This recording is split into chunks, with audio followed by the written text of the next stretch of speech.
I got one more river to cross.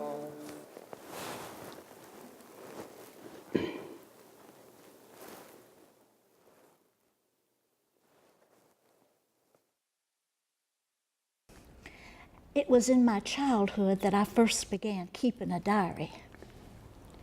During that terrible war of northern aggression. But I was a prolific and idealistic young writer in those days.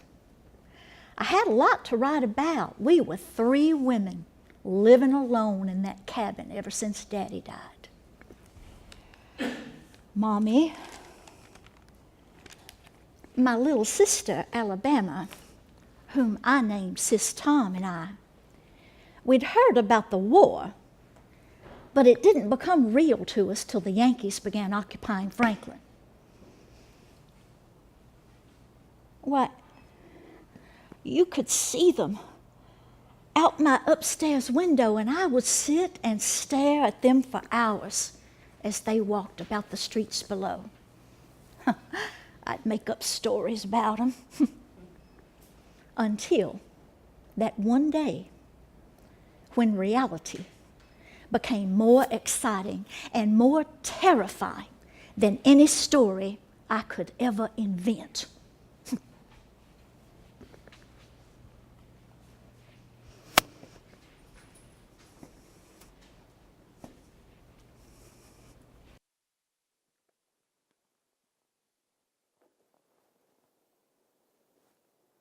Oh, she's calm today. The river, I mean. When I think back about all that Betty and I have been through the years, I want to write it all down while I can still remember it. I want our children to know about the adventures and the romance that we had on this old river. Now, heck, I don't claim to be a writer. You know, some folks say I don't even use correct grammar. But shucks, I'm going to write it down just the same as I would say it.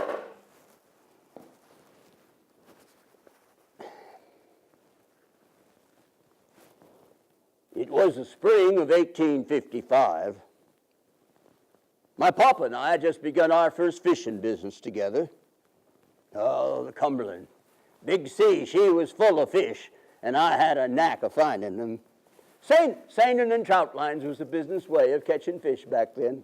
Me and Papa, we'd devise contests to see who could catch the most fish, and I always had the fun of winning, it seemed.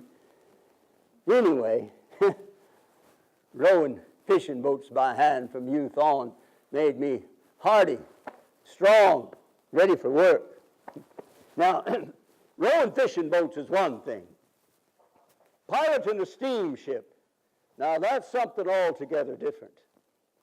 I learned piloting from my papa.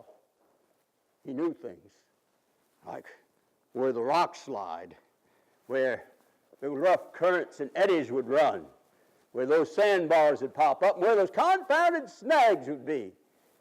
Oh, Papa, he had great instincts.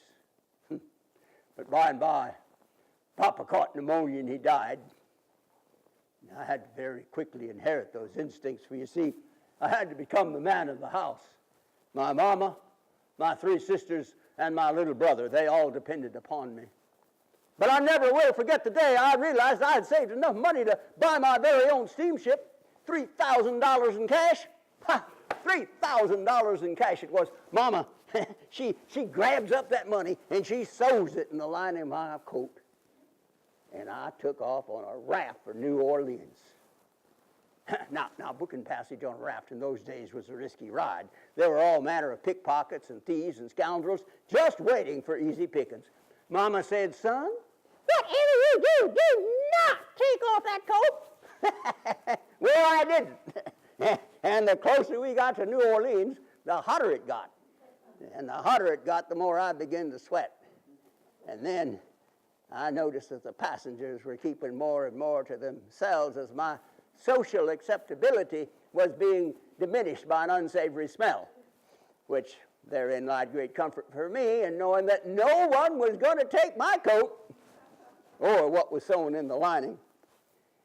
Well, when we finally did reach New Orleans, I had no trouble at all picking out my boat. It was love at first sight. And I had just enough money to pay the man and to hire me a Mississippi riverboat pilot. Yes, sir, a Mississippi riverboat pilot.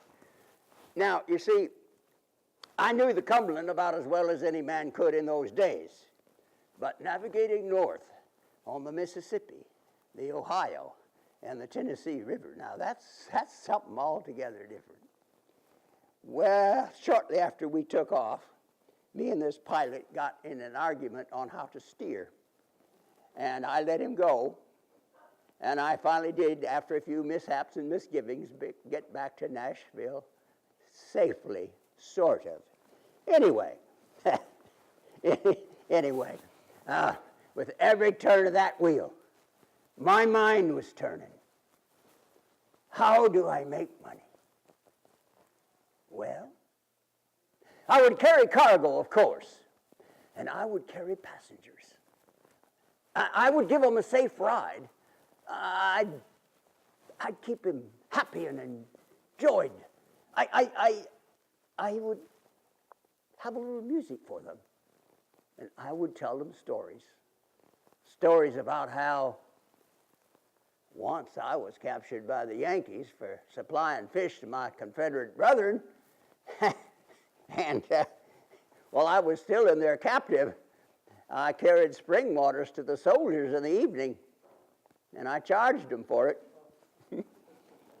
And I'll tell them that when the war was over, President Andrew Johnson pardoned me. President, pardon me. Well, in thankfulness, I took him a nice string of fish. Now, as this was my first packet, I decided that I would call her the Alpha, which means first in Greek, you see, I think. Anyway, she was a lady of my dreams. Of course, I didn't know too much about human women back then. Of course, except for my mama, knew about her. And my three sisters, oh boy, did I know about my three sisters. But human women back then, they kind of scared me to death.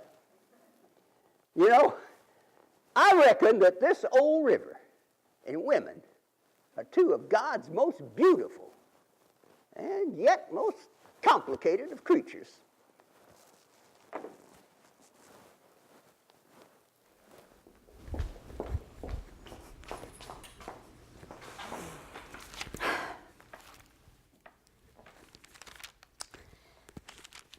November 1864. The cannons are closer now. We've spent most of today huddled together with Mommy's bed as our only protection from who knows what. And there's been nothing to do but think and write. Between periods of cannon fire, that ominous quiet brought back memories of a safe, happy time when Sis and I'd getting into all kind of mischief. I loved to ride the train with Daddy. My Daddy was so big and strong. Intimidating, really, but he sure knew how to make our lives fun and exciting. I remember the last time we asked Mommy could we ride the train with him, and before she would let us go, she said we had to sit down and cut and tack 10 rounds of yarn for a rag carpet. If we hadn't cheated and stuffed the insides with rolled up rags, we'd have missed that train. Oh, how I loved riding that train. We'd ride the train to Nashville, pick up the mail, bring it back to Franklin, and then Captain Kidd would ride by and blow that elk horn, and Daddy and I would go running out and take him the mail. Another thing that was fun, that I recall, was climbing the stepladder up into the attic and reaching down in the sugar chest and stealing us some sugar. Then we'd hear Mommy come after us, and we'd run and hide under the house. Sometimes I still feel like that child getting into mischief. And other times, I feel like a woman fully grown. Frightening thing is, I don't have anybody to talk to. Sis is too young to understand, and I don't want to tell Mommy how I feel. So I write. And it was during one of those long, deep writing reveries that it finally happened. Cannon fire through our own upstairs window, just as Uncle Wesley came to take us to safety. Well, I'm writing this tonight as we spend the night in the cellar. But still, somehow, I think we're going to be all right. I have a purpose in this life. I just don't know what it is yet.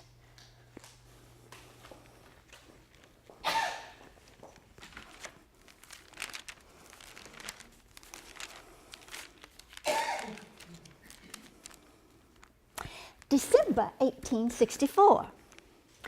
We stayed at Uncle Wesley's until we were told by neighbors that battle up on Winstead Hill was over. As the carriage approached where our cabin was, I couldn't bear to look. When I did open my eyes, I was astonished and relieved to see that the cabin was still in one piece. Old Yankees had eaten our food and had slept in our beds with their boots on. Mommy told us to put on a pot and boil those sheets. Then some of our boys, led by General Hood, came by to tell us that they'd captured some Yankee soldiers right in our own yard. Mommy looked in the flour bin and found some bran, and so we had bran hoe cake for breakfast. But Uncle Wesley spread the word, and neighbors brought enough food to feed us and 16 of us soldiers. Then, during the siege, I went to stay with Aunt Sally for a while.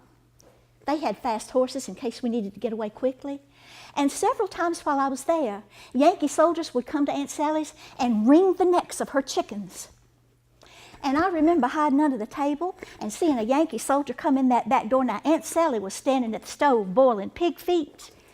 And he walked right up behind her, ran his hands under that boiling water, pulled up a pig foot, and ate it right on the spot. Then there came a lull in the fighting, and Mommy decided it was time to go home and see if the cabin was still in one piece. She was so excited to see Confederate troops in our yard. We're going to the McGavock place tonight. They're bringing in wounded, and Sis and I are tearing a bolt of brown domestic for bandages. Tomorrow, we're going behind enemy lines to deliver bandages and mittens to General Hood's boys. Me behind enemy lines. I feel so brave and important. One thing's for sure. When this is all over, I'm taking this diary and writing a story about this war. And it'll be the greatest book the world has ever known. I've even got my title all picked out. Gone with the Wind. I'm a woman ahead of my time. But first, I must go back to school. That was Daddy's dying wish.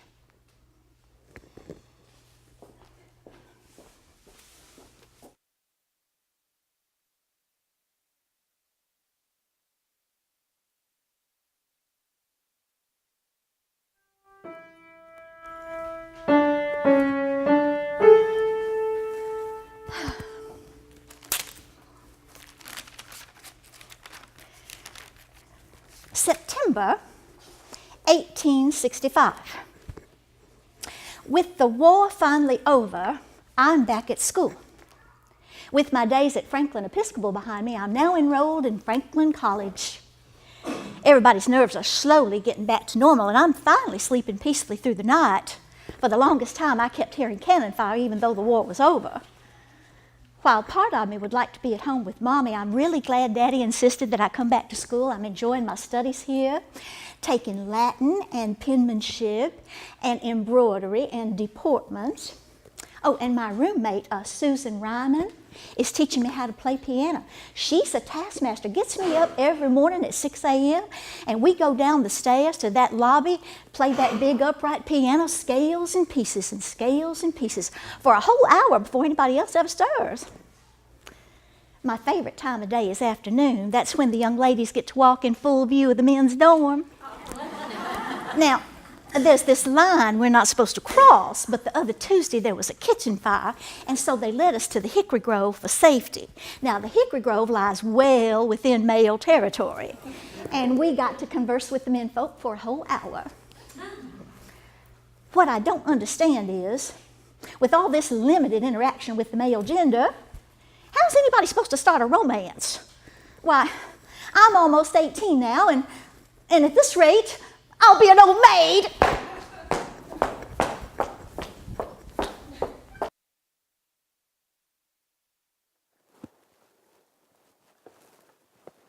Log. September 29th, 1865. Well, I just docked in Nashville at 10 o'clock this morning. I've been up at Evansville. I'm planning on my second new boat now. This one, I'm going to build her from the hull up. Yes, sir, from the hull up.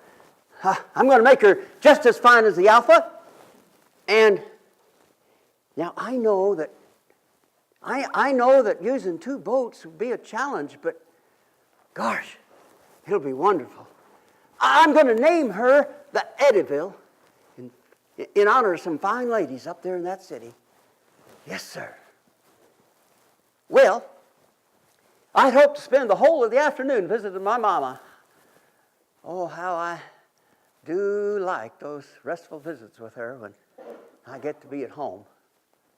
But instead, she has dispatched me to hook up the carriage, drive all the way to that school in Franklin, pick up my little sister, some dormitory roommate friend of hers, haul them all the way back here where they are to spend the whole weekend undoubtedly engaged in frivolous conversation. Haven't any time to clean up.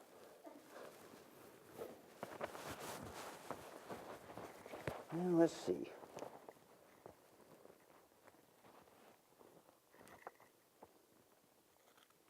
Oh, gosh. It's 1:30 already. Well, it's 3 hours down there. It'll be 4 with their chattering coming back. I guess I better get to the task. Oh, darn, I just remembered something. I've got a 4 a.m. dock call come Monday morning. And I know darn well I am going to have to haul them all the way back to Franklin. That school comes Sunday night. Oh, females, females, females.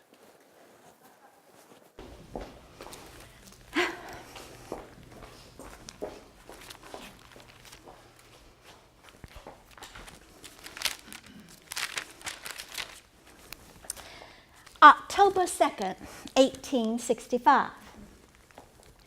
This weekend, I met the most ill-mannered boy. He's crude and rough, does not use good grammar at all. He's unshaven, there's dirt under his fingernails, and he smells like river water.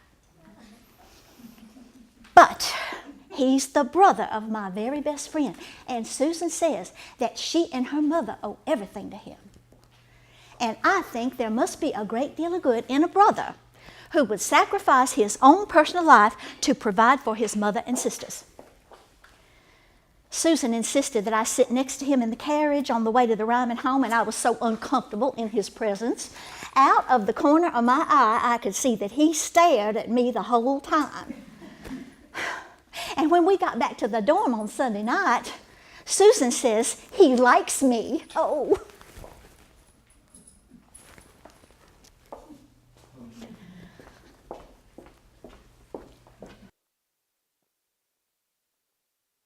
Log, March 21st, 1866. Now, I can handle this river and all of its contents just fine. But this girl, this Susan's friend, this Betty, she just scares me to death.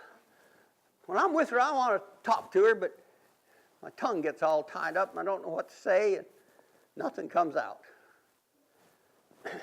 I was thinking, though, that maybe I could write her a letter. Yeah, that's what I'm going to do. I am going to write her a letter. Let's see. I'll start this. Dear Betty, oh,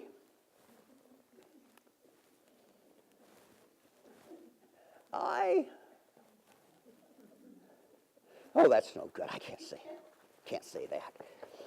All right, here we go. Dear Betty, you, yeah, that's good. You could, you should. Oh, darn, it's no use. I can't write those kind of fancy words. I don't know why I didn't go to school, or maybe to one of those musical sympathies, or maybe to the theater or something. When I'm piloting, my mind wanders to thinking of nothing but her. She is the most beautiful, most well-mannered, most cultured, prettiest young lady I've ever known. She can play the piano, and she can sing. She can sing like a canary on a spring breeze, and she can bake. Oh, wow. Can she ever bake? When I'm with her, I want to tell her all about me. I want to tell her all about my life here on the river. I want her here on the riverboat with me. Oh, but that's an awful lot to ask of a cultured young lady like her. Life on the river is rough at best, and to ask her to live on the riverboat, what am I thinking? I wonder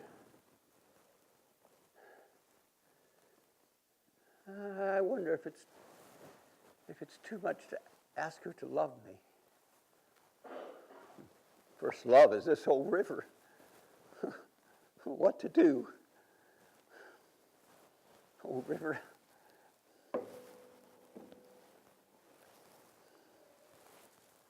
Well, I see you're rising high this spring. Oh, those gentle breezes.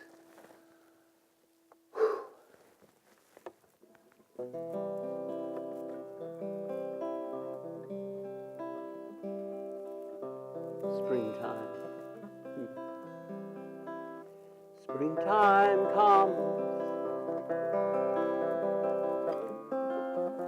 on a gentle breeze. My old river rises high on the trees.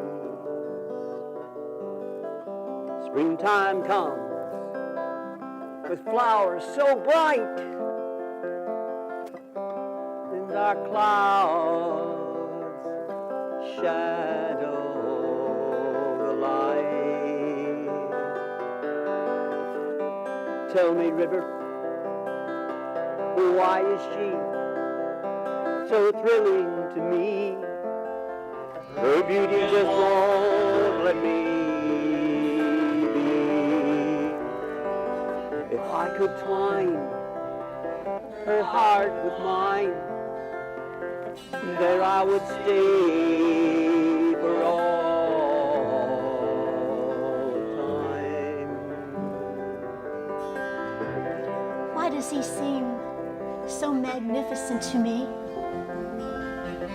His charm just won't let me be. When he reaches out his hand for mine, there I hope to follow for all of time. What is this thing I feel so strongly? Could it be? Could it be? Could it be?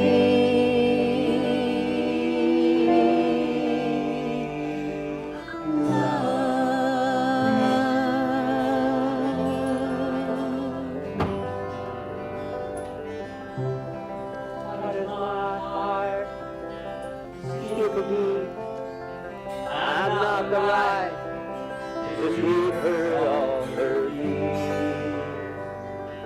I've no place for such a fine lady alone. Only a river to make her a home.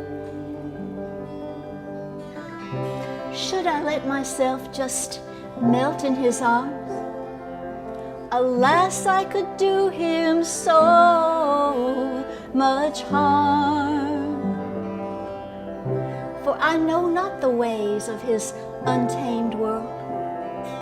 What kind of wife could I be for his way of life? What is this thing? I feel so lonely. Could it be? Could it be? Could it be?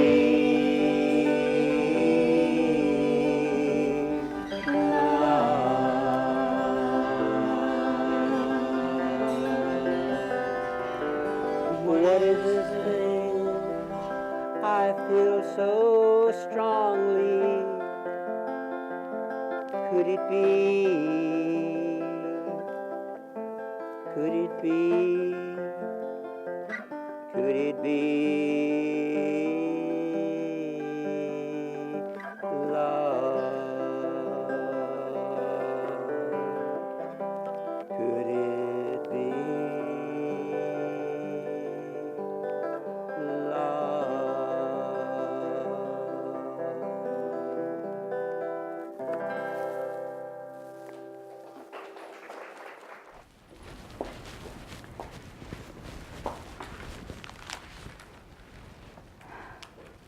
August 1867.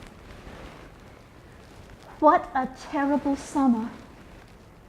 Mommy and I went to care for some children who'd come down with the typhoid, and then I got it. I'm glad Mommy didn't. Everything's just hazy in my mind. I just remember burning up and seeing Mommy sit by my bedside. But I don't know what's real and what was a dream. This morning, my fever finally broke, and so Mommy let me sit in my chair next to my window. That same window I used to watch the soldiers from. Seems like such a long time ago. And I reached up to stroke my hair, and it was gone. Mom and Sis cut it. They said it made me cool. Susan's been to see me regularly, they tell me, and they say that Tom has asked Mommy's permission to marry me. Said that he whispered the question, and I said yes. Oh, I must have been delirious with a fever. Well, he'll just have to ask again. No proper young lady should be held to saying yes while delirious with fever. And we'll have to have a long engagement. I've got to have time to grow my hair back and make my wedding dress and dresses for Mommy and Sis and Susan. Oh, me, married. I guess that means I'd be spending a lot of time on that riverboat. Oh, where's my Bible? I want to read that story about Ruth. Now, how does it go? Whither thou goest, I will go. Whither thou lodgest, I will lodge. Thy people shall be my people, thy God, my God.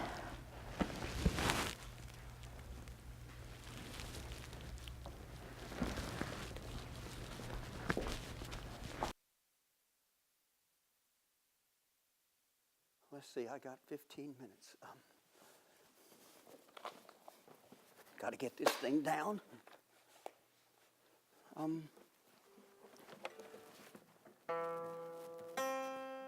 7 days. Seven. Love. 7. Oh, it's no use. I don't know why I said I would do this thing on this day of all days.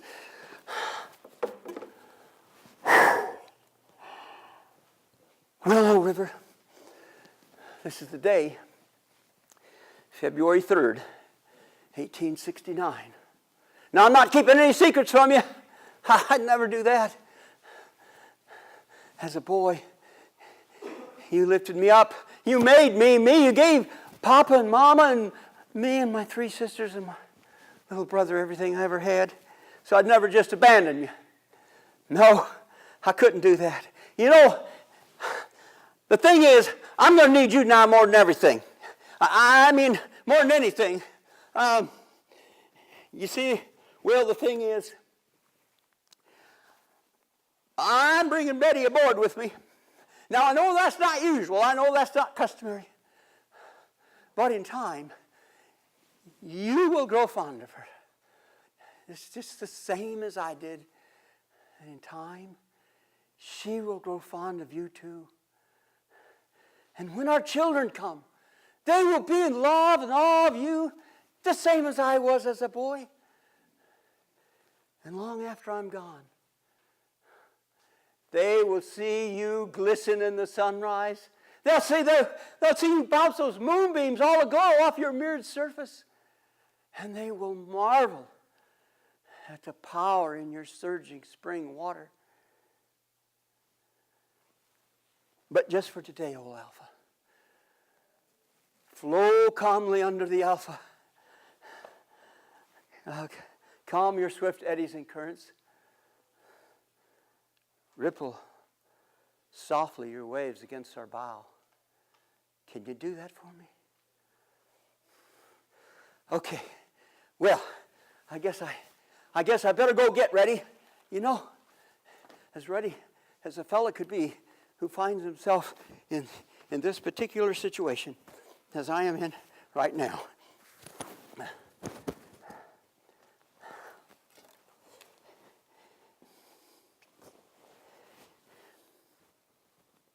Well, how do you think I look? Think I look okay? Oh, yeah, I'm not supposed to wear a cap. Yeah. Well, here, I'll tell you what. Give me your blessing, okay? All right, Dad. Good. Oh, and for luck, here. Skip this rock for me 3 times. Ha ha! 7 times! Woo! I could never have thought of that in 100 years. 7 times. Woo! 100 years. Love. Imagine. Maybe that would work.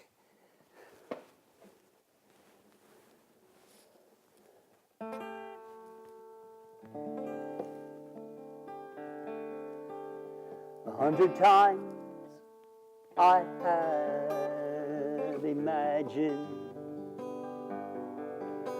you in love with me. Now it's 100 times more beautiful than I thought it could ever be. Oh, I don't have fancy words to say, and I can't write fancy rhymes. I'm just so glad you love me too. I could live today 100 times. I do give my love to you, and from now on you'll be mine. If I were a poet, I'd write myself some lines.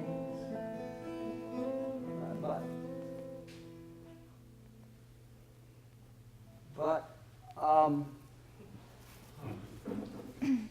I'll just say I love you at least 100 times.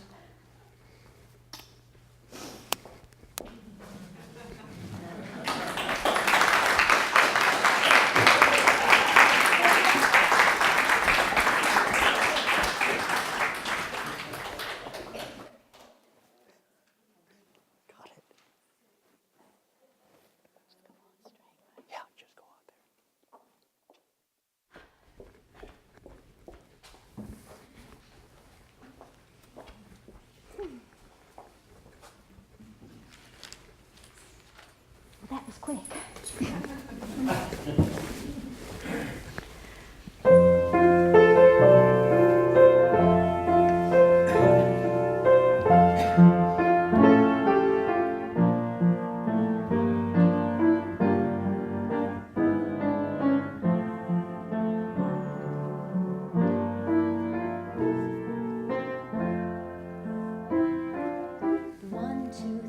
One, two, three, twirl now and waltz with me. Oh, will I ever learn? I miss a beat, then I step on your feet with every dip and turn. This love is a brand new dance for me.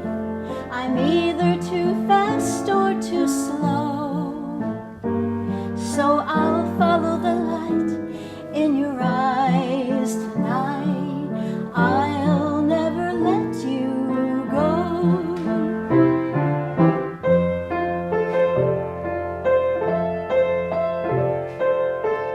I'm either too fast or too slow.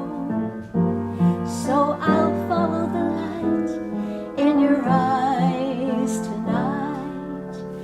I'll never let you go.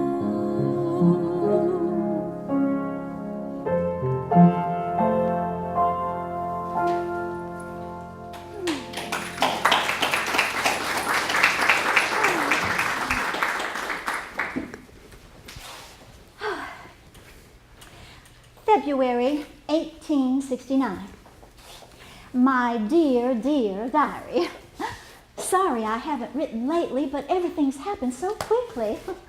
Seems just yesterday I was Mary Elizabeth Barr, and today I'm Mrs. Captain Thomas Ryman. It still feels like a dream. The wedding trip was so glorious. We took our friends on the Alpha up to Evansville. Tom had an orchestra, and we danced, and we danced, and we played games. Tom says a man who works hard should also play hard. And he sure loves music, and he sure loves to dance. And he is the best dancer. He also says that as hostess on the Alpha, I am to train the staff to prepare my recipes. I am to converse with the lady passengers and see to it that they have a good time. He says I have to, play cards with them. What would my professors at Franklin Episcopal say about that? Well, one thing's for sure. I'll never touch a drop of spirits. And I draw the line at smoking cigars. Now, as for that boat staff, I think we'll start with my hazelnut tarts. Yes, that's it. Hazelnut tarts.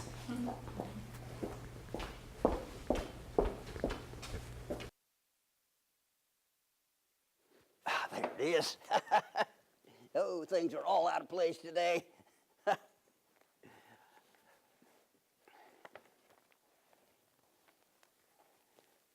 Log, March 6th, 1869. Well, I was wondering when I'd get a chance to talk again. Isn't that just like being married, though? Me married? Oh, gosh sakes. I thought I was married to this old river there. Old river? Now I find I'm married to both of them. Boy, she is the prettiest, most mannerly, most cultured young, most impossible young lady that I've ever known. But the wedding boat adventure was fun, though. You know, besides all the game playing and the music and the dancing and all that stuff, the most romantic, spectacular thing happened on our way back from Evansville. We got into a race with another boat. Now, I loaded that boiler up with 2 tons of coal, and it was hissing and whistling, and the paddle wheel was going around at least 10 times a minute, and the steam and the soot was flying out of that chimney, and we passed the Tyrone, as she was called. We passed that boat up and left her far behind in our wake with all the men cheering and all the ladies waving their fine silk scarves. And the boys and the band played on. Tell you, it's the most romantic wedding boat adventure you could ever imagine. Well, anyway, today, 10 o'clock this morning, we're docking in Nashville. And that's where our real life will begin. Yes, sir. Right back here on the Alpha. Yep, right here on the Alpha.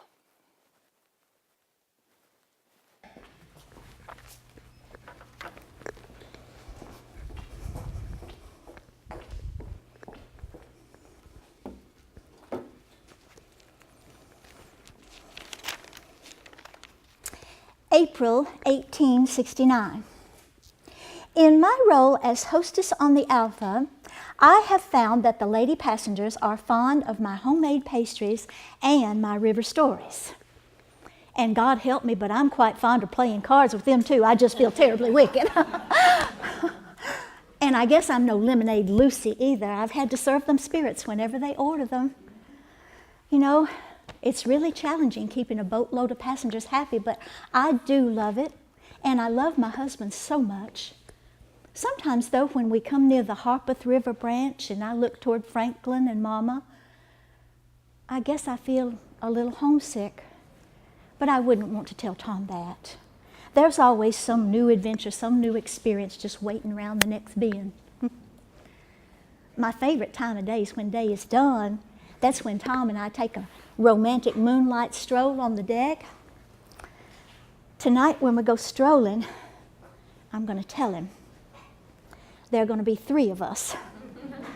Oh, I hope that doesn't change the way he feels about me. I would hope that never changes, but still, sometimes I feel like I'm having to compete with this river for his attention.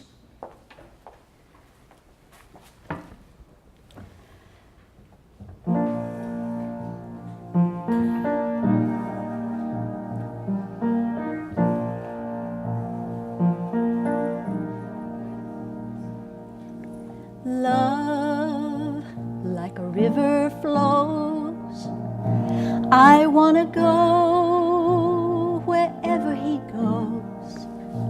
He's like no man I've ever known before. He loves me, but he loves that river more. And love is like a river, and it flows forevermore. To the deep blue sea, he'll go with or without me. He loves me, but he loves that river more. Now, river, if you were a woman, I know just what I'd do. I'd show him I could love him twice as good as you. Loving him the way I do means I have to love you too. Love, like a river flows, I want to go wherever he goes. He's like no man I've ever known before. He loves me, but he loves that river more. He loves that river, loves the river more.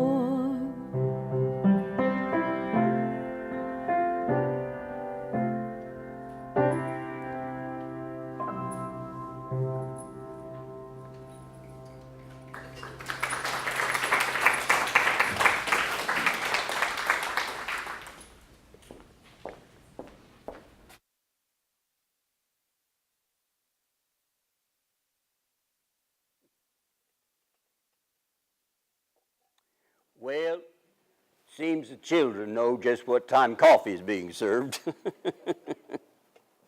just like clockwork, they run up to my cabin here and they jump in my lap. Yeah, then they beg for a little coffee in their milk. Oh, I give it to them. And then I let each of them blow the steam whistle, ring the bell. I tell them adventurous stories. I sing them a song or two. And then I turn them back over to Betty, and she has to calm them down at night before she turns them back in. I'm really going to miss, though, having them here on the boat when I leave. But you see, Daisy there, our oldest, has just turned 6. 6 years old. She's going to start school soon, so it'll be better for them to dock on land. Our house on Market Street's almost finished. It will be better for them there on land. I don't know about me, though. You know, when I go up to Evansville, I'm gone for days at a time. Well, us Rymans are a hardy stock. They'll just be that much happier to see me when I do get to go home. And I got to thinking the other day, what would happen to my family if I came to a bad end on this old river? It can happen. It's dangerous. Now, I don't worry too much about the girls. Heck, they're so all doggone pretty and smart like their mother. They'll have no trouble at all finding good husbands when the time comes. But you better believe I'll be pretty hard on any young rogues that come to call. You can bet on that. I do worry, though, some about Tom Jr. So, what I have decided to do is to write some words of advice down in case I am not here to say them personally. Number 1, know your trade. Study hard at it and watch others with experience do it. Stay at one thing at a time. Don't change with the wind. Study hard. Love your family. Work hard. Play hard. Enjoy the good things in life. Enjoy good music. Music feeds the soul. And this especially for my girls. You cannot get innocence back once it's lost. Sleep well at night. And listen. Listen especially to your mother. Laugh and love and live a little bit each and every day. And always remember,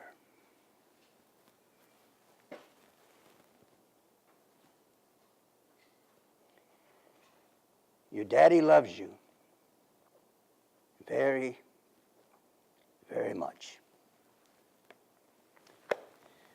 All right, kiddos, time for bed. Dark outside. No, Tommy, no. We are not singing the song about the dog. We did that 3 times last night. No, we're going to bed. Come on, let's go. Come on. Get a move on.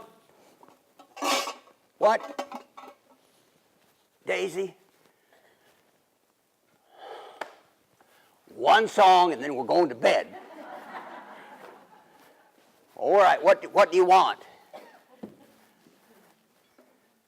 The one about the rainbow, Daisy. It's dark outside. You can't. All right. For you, we'll do the rainbow. Okay?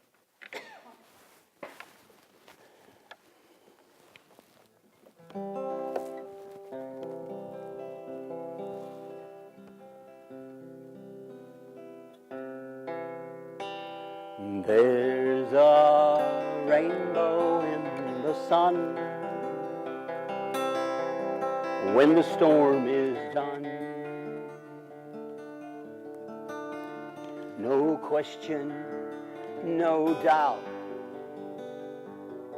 that old rain's gonna come back out. That's my promise to you, darling, and a promise from above. The good Lord knew what He was doing when He made this thing called love. Where the river flows, your daddy must go.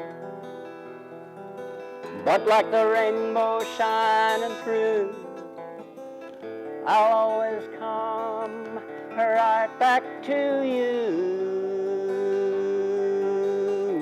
There's a rainbow in the sun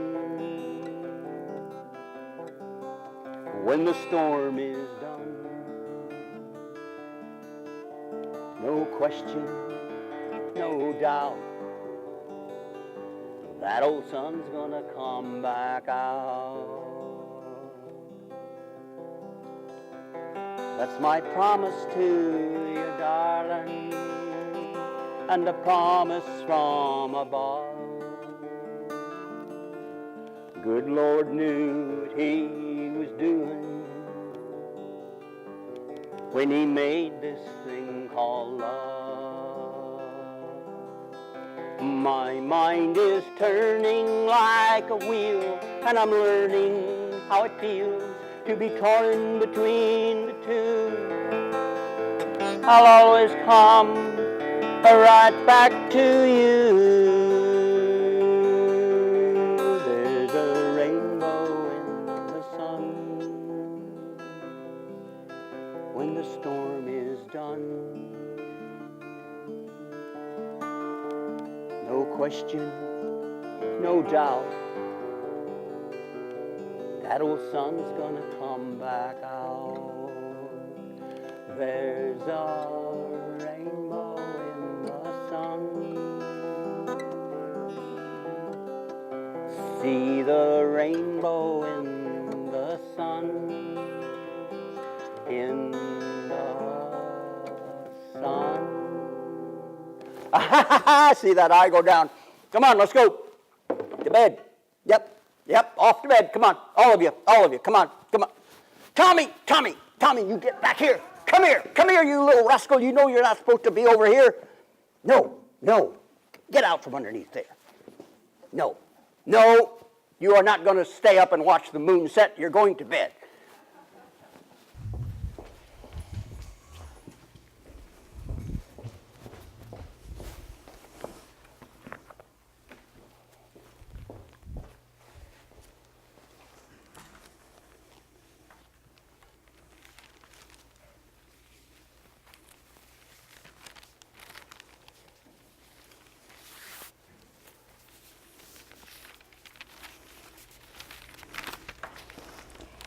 May 1885. My Tom got the contract to build the pontoon bridge across the Cumberland while the new bridge is being built. And I've never seen a man throw himself into his work the way he has. In fact, he's working too hard. I wish I could think of a way to slow him down. But now that he's at home every night, he gets up before daylight and hitches up that carriage, and the crew members down at the dock can hear the gentle clip-clop of the horse's hoofs on the stone street as he goes to work. The crew members, they love my Tom. Oh, now the funniest thing happened the other day. There was this high-born lady in a carriage, and she instructed her driver to drive straight through without paying the toll. She was heard to say in her most haughty voice, "Drive on, James, drive on." If she only knew how we laughed about that at the dinner table and made fun of her. And it's even become a joke down at the dock. When Tom needs to get the crew moving, he'll mimic that lady and say, "Drive on, James, drive on." It's so much fun to work with Tom on the river. I really miss it. My days are filled with the with the children in the house and the menu planning. The children dread seeing me go to the produce market this time of year because they know it means one thing. Everybody grab a knife and start peeling and chopping. They know how I love to put up fruit and vegetables. Why, I just love to sit on our big front porch with a big bowl full of apples to peel and quarter while I listen to the hustle bustle of the river traffic. Other day I was observing the goings on down there. Oh, by the way, I got myself a little spyglass. And I caught a glimpse of that businessman from Louisville, the one who's putting in the railroad. He was meeting with my Tom down on the riverfront, along with his beautiful young daughter. And I caught her flirting with my Tom behind that fancy Japanese fan of hers. Brazen hussy. I've got to go. That goose from next door's chasing Daisy again. Run from the goose, honey, Mama's coming. Run from the goose. Oh, that Betty. She is a wonderful woman. Let's see, log, May 1885. Yep, wonderful woman she is. Great wife, fantastic cook, loving mother, frugal money manager. A tarnation, sometimes she can be so exasperating.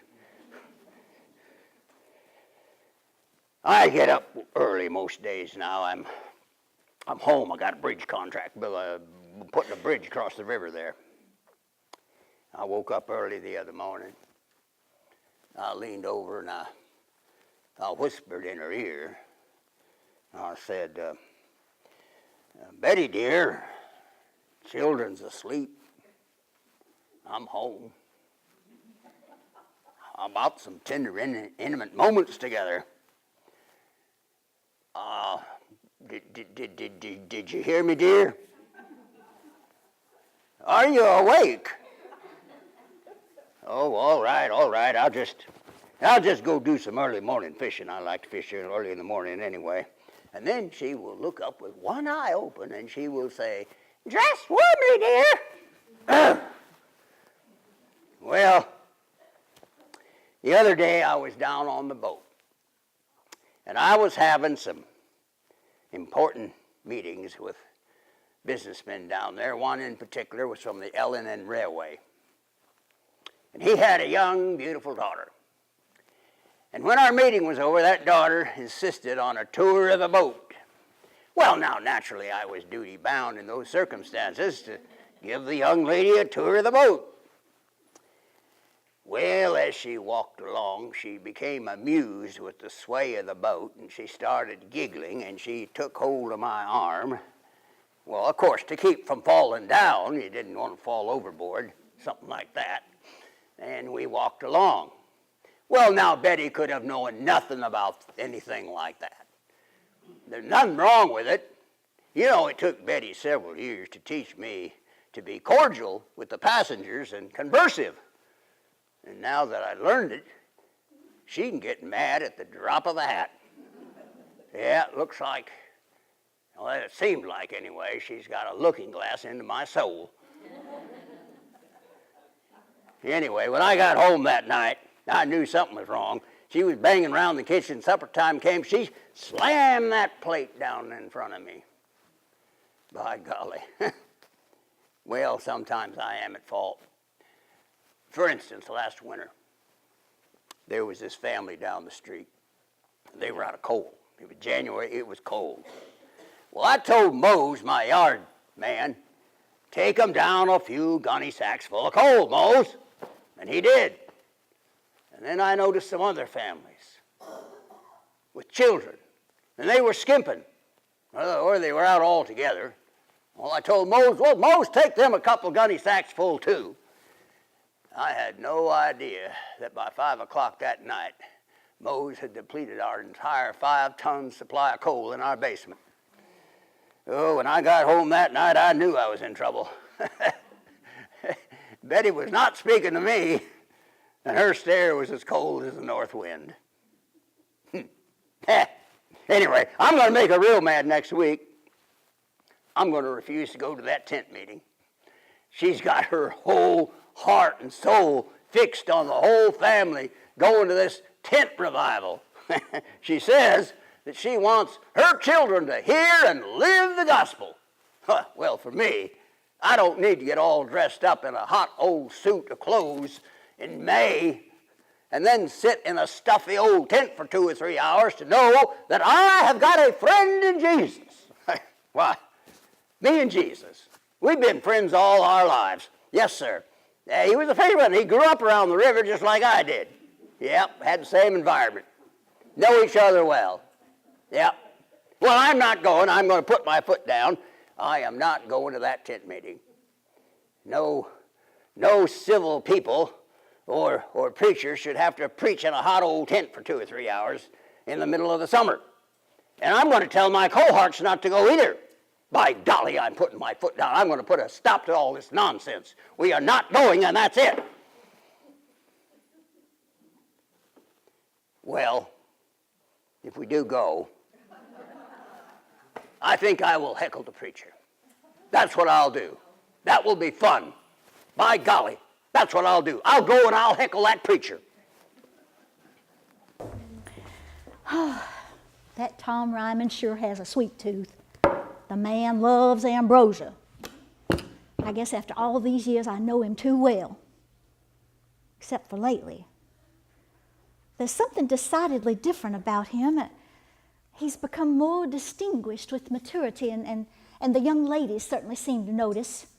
Well, I can just imagine him strolling the deck with one lovely young thing after another while I'm stuck up here peeling and chopping and spying through my spyglass. Well, I'm going to do something about this.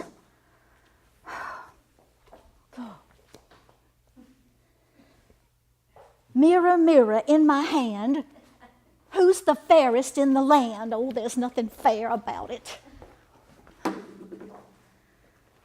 Still, I wonder,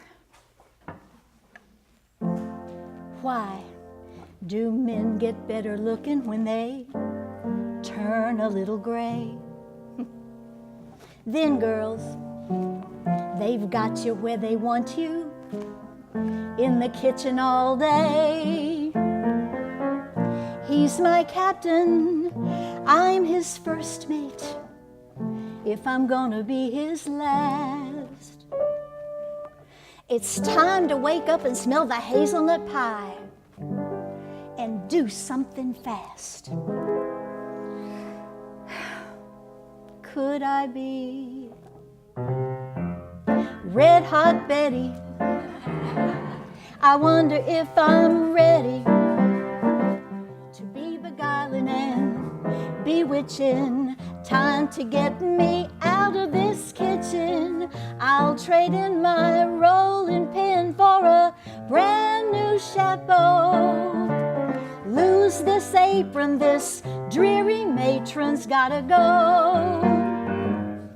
I wanna be so hot, I'll steam up a Captain Fricassee.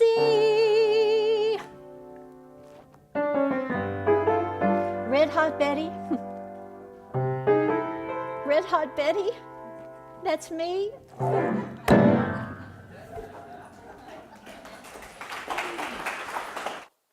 All right, children, all right. Now settle down. Settle down.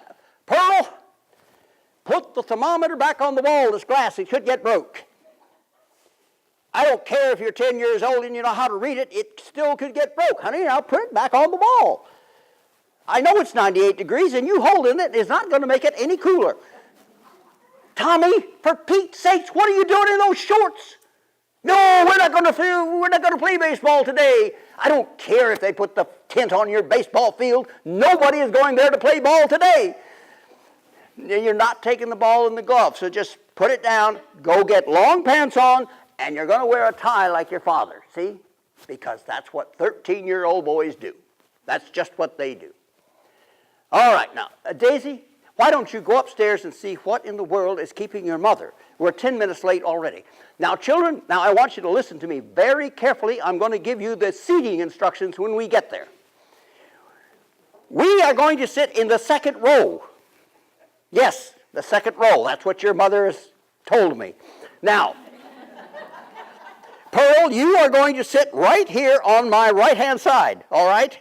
Yes. Daddy, she wants to talk to you. All right, children. Just stay put. Do not move. Tommy, do not go outside. You stay right where you are.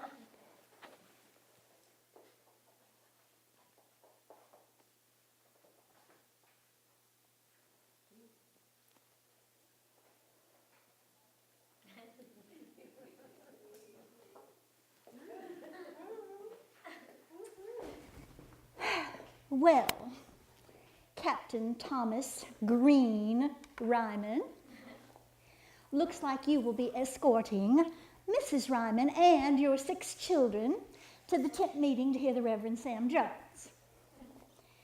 And who knows, Captain, with a little luck, it just might be a hot time in the old town tonight. Red Hot Betty, Red Hot Betty, that's me.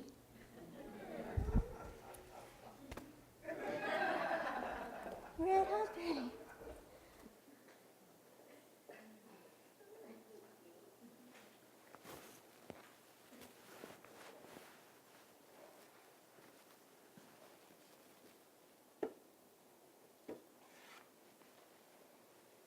June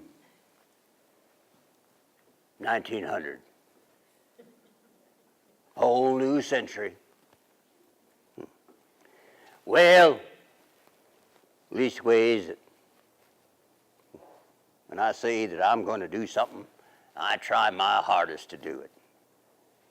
With the completion of the Union Gospel Tabernacle, no preacher of the gospel will ever have to swelter in the summer heat in Nashville, Tennessee, to preach our Lord's good word. Nor will his congregation have to be there to listen. No, sir.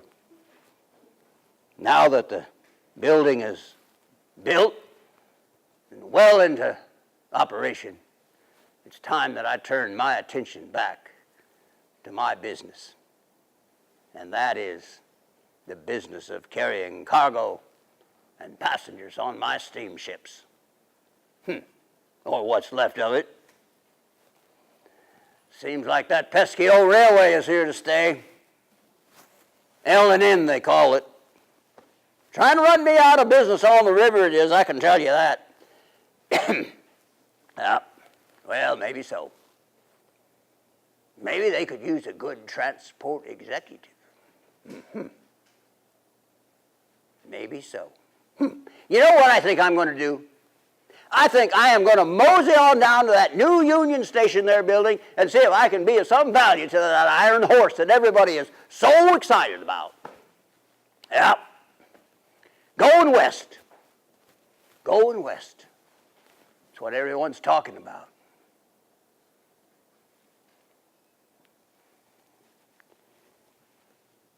Well, old river, I can't carry him west on your Cumberland waters.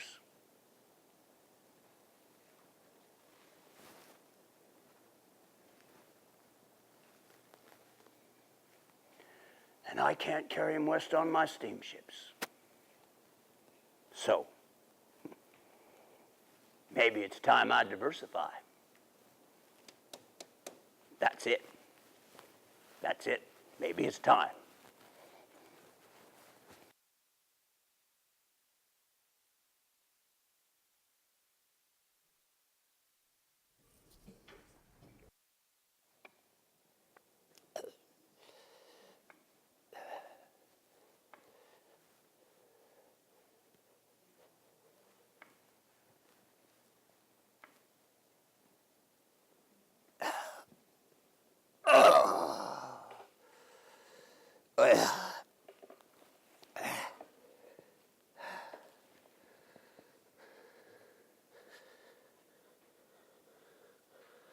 Log,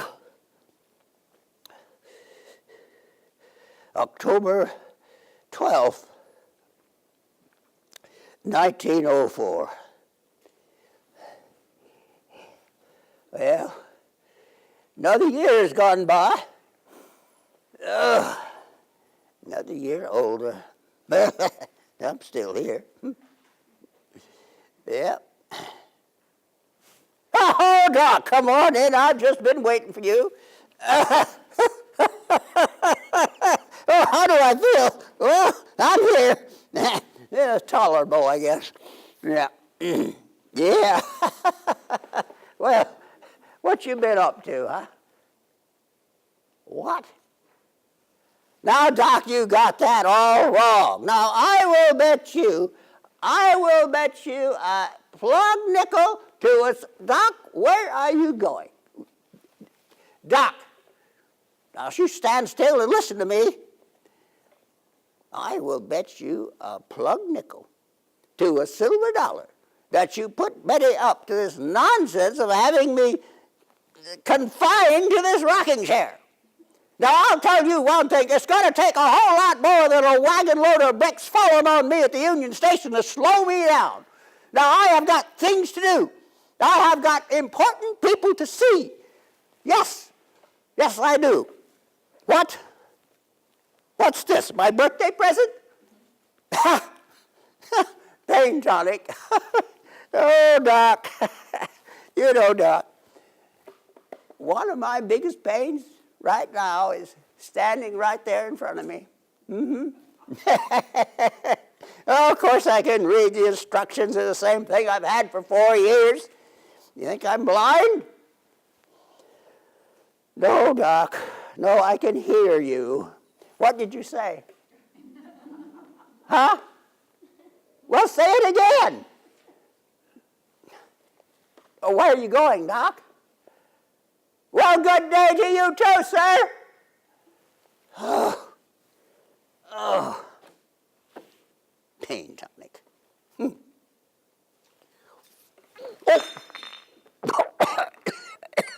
Oh. Betty! Betty! Oh, where's that woman when you need her?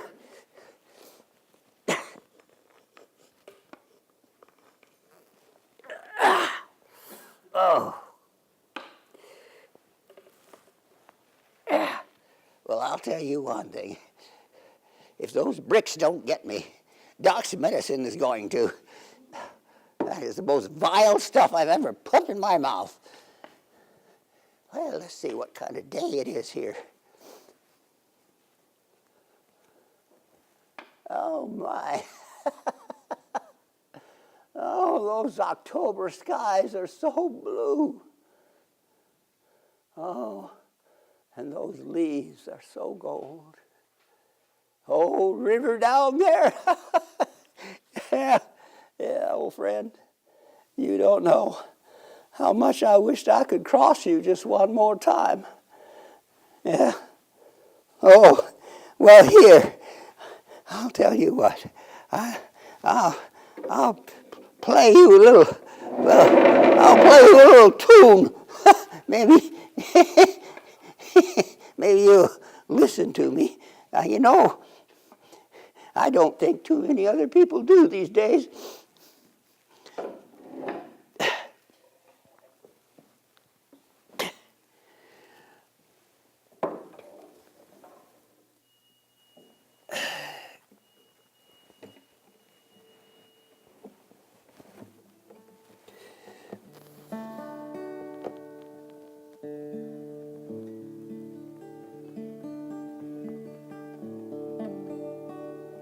I got one more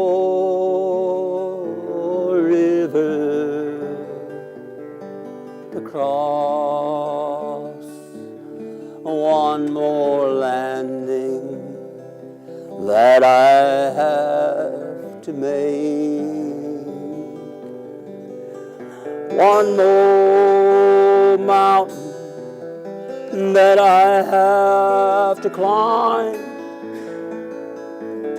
Then they tell me I'll be there. I got one more memory to share, and not one moment do I have to spare. to say what I need to say.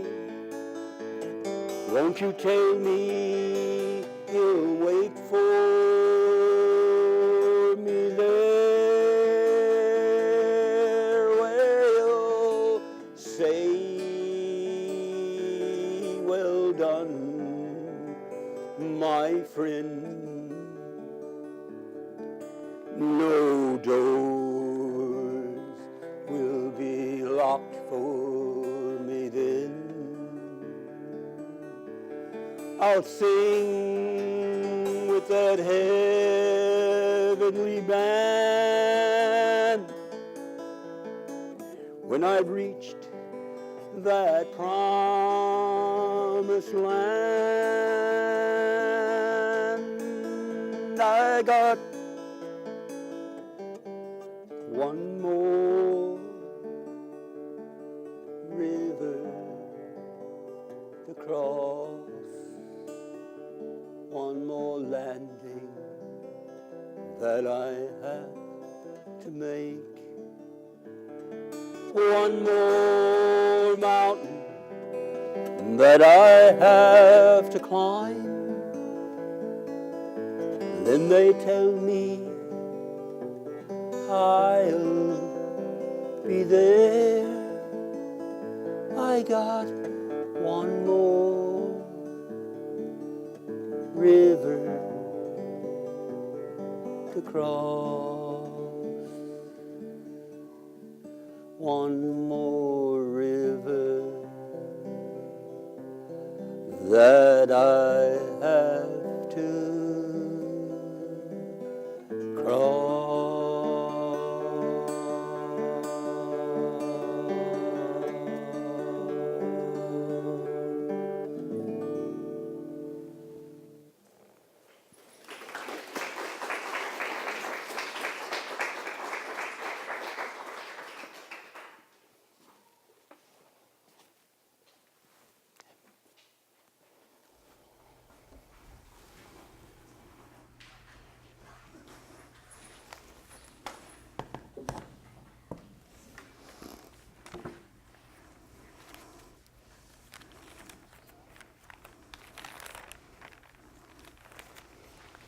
The spirit of Captain Thomas Ryman left this earth on December 23rd, 1904.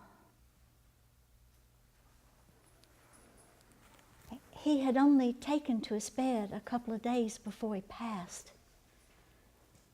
He was stubborn, and he would never own up to being ill.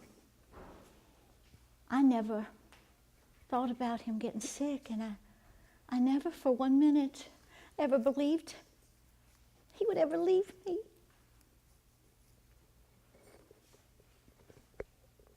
But he did. And he left 7 adoring children, 3 precious grandchildren, many friends, business associates, and admirers. Reverend Sam Jones came up from Georgia to deliver the eulogy. Ironic, isn't it? Reverend Jones rode the train. As long as my Tom lived, he would never allow for the Union Gospel Tabernacle to bear his name. But 2 days after Christmas, those same friends and business associates and admirers voted unanimously to rename it the Ryman Auditorium.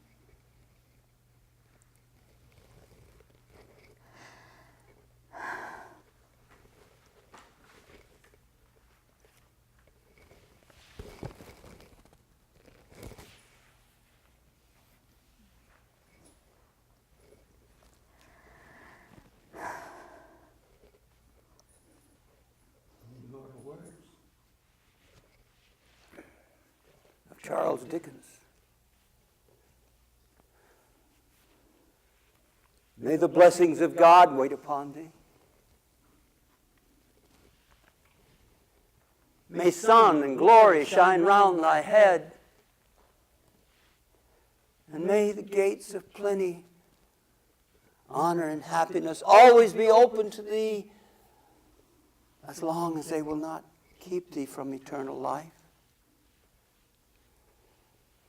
May no strife disturb thy days, nor sorrow distress thy nights. And may the pillow of peace kiss thy cheek. May happy realities attend to thy dreams. And when length of years make thee tired of earthly joys,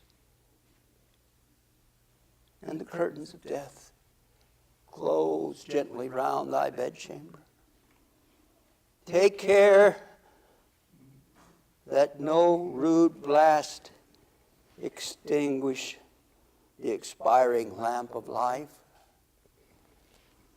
And then may the grace of our Savior's blood wash thee of all impurities and prepare thee to enter into the land of everlasting peace and eternal rest.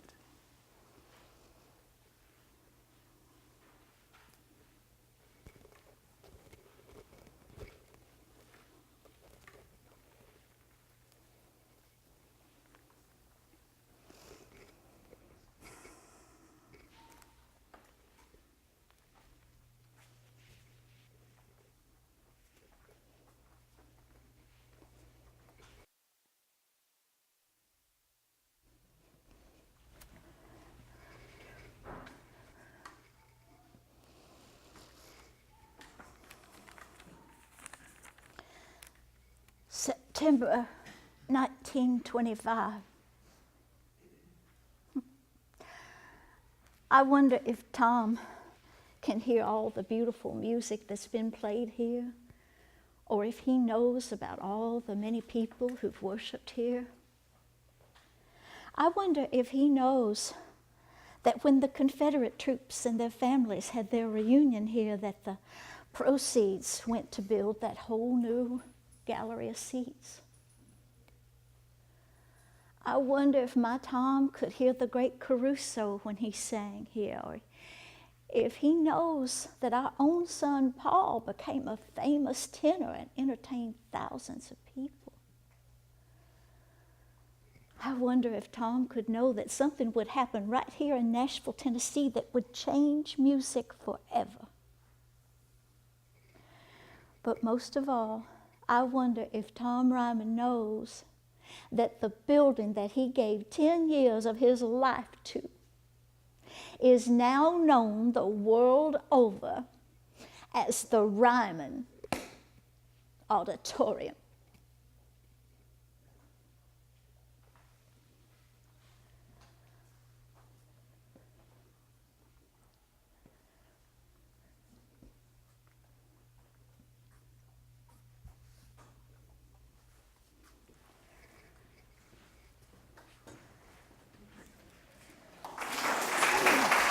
Miss Betty Ryman.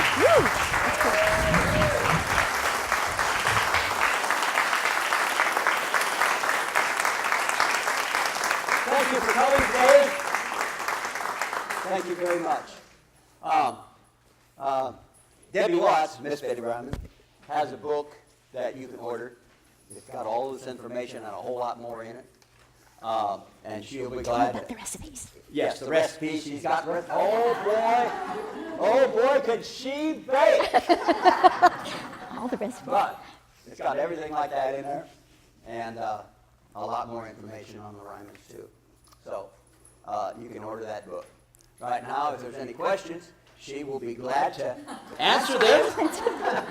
I'll stand over here and approve of any answers she gives you. No, it's a beautiful afternoon. Thank you for spending it with us. We really appreciate it. Hope you like the show and tell all your friends about it. We will be at the Metro Library Auditorium all summer in the month of July and in the month of October. So we hope to see you again, to see the full show. We have a film that we insert and some historical slides, and it's a full-scale multimedia presentation. So hope to see you again there. Thank you.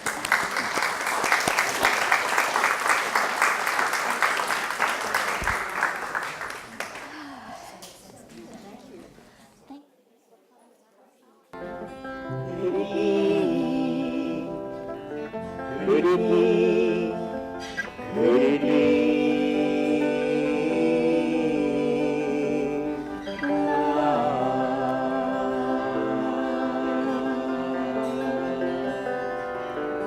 What is this thing I feel so strongly?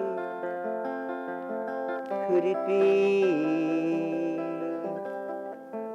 Could it be? Could it be love? Could it be love?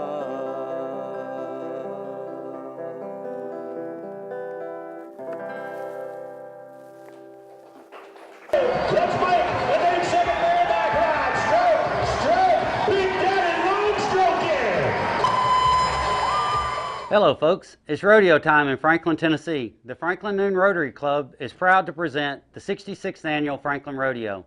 I'm Bill Fitzgerald, the Executive Director of the Franklin Rodeo, and I'd like to invite you out on May 9th to the Franklin Rodeo Parade in downtown Franklin. Kicks off at high noon. On May 13th, we have our Franklin Rodeo Experience. It's our Down in the Dirt kickoff party. It's free to the public. We invite you out to come see our side of rodeo, from the inside of the arena to the outside where you sit in the stands. We enjoy sharing our side of the rodeo and letting you go behind the scenes and see the stock, see the horses, the bulls, the cows, the calves. Visit with our announcer, our clown, our specialty act, our stock contractor, and get in the chutes if you want. Have your picture made. We have food trucks for you to buy your dinner. We have line dancing. We have live music. We have roping dummies for the kids to try their hand at roping. On May 14th is our first performance, and we'll be supporting GraceWorks. GraceWorks is our benefactor that night, and we're proud to present a check to them at intermission for part of the proceeds raised that night. On May 15th, Friday night, we'll be supporting the Man Up Crusade. So wear your purple shirt, and we're going to be fighting domestic violence along with Bridges of Williamson County. On May 16th, it's Tough Enough to Wear Pink night. So wear your pink shirt, come out and help fight breast cancer. Even though you may think you're too tough to wear pink, you're not. Tough enough to wear pink. Fight breast cancer with that night. All 3 nights, we're going to support One Generation Away. It's a local charity that fights hunger in Williamson County and Middle Tennessee. I'm asking you to come out and help the Franklin Noon Rotary Club fight hunger this year. May 14th, 15th, and 16th at the Williamson County Ag Expo Center. So come on out and enjoy rodeo with us at the Williamson County Ag Expo Park. Get your tickets at franklinrodeo.com.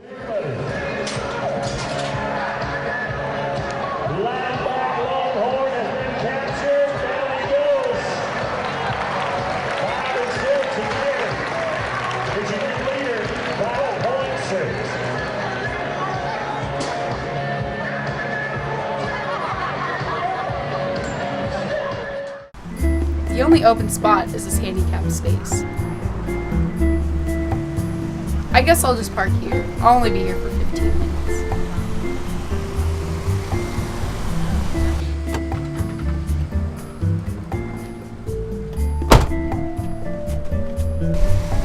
There's no handicap spaces anywhere. Where am I gonna park? I guess I'll park over here.